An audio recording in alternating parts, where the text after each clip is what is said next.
ലേവ്യ പുസ്തകം 4-ാം അധ്യായം 1 മുതൽ 7 വരെ തിരുവചനങ്ങൾ. വരക്കുമോർ.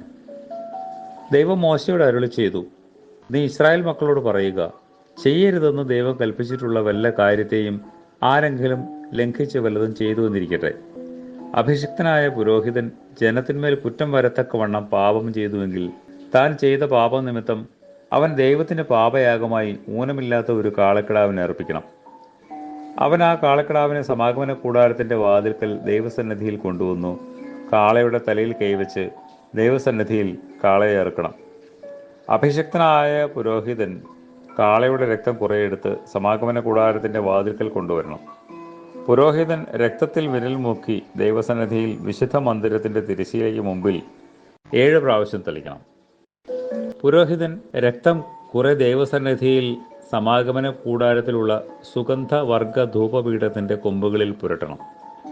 കാളയുടെ ശേഷം രക്തം മുഴുവനും സമാഗമന കൂടാരത്തിന്റെ വാതിൽക്കലുള്ള ഹോമയാഗപീഠത്തിന്റെ ചുവട്ടിൽ ഒഴിച്ചു കളയണം. ഞങ്ങളുടെ കർത്താവായ യേശുമിശിഹ, നിന്റെ കരുണയുടെ വാതിൽ ഞങ്ങളുടെ നേരെ നീ അടയ്ക്കരുതേ. കർത്താവെ, ഞങ്ങൾ പാപികളാകുന്നു എന്ന് ഞങ്ങൾ ഏറ്റുപറയുന്നു. ഞങ്ങളോട് കരുണയുണ്ടാക്കണമേ. ആമേൻ.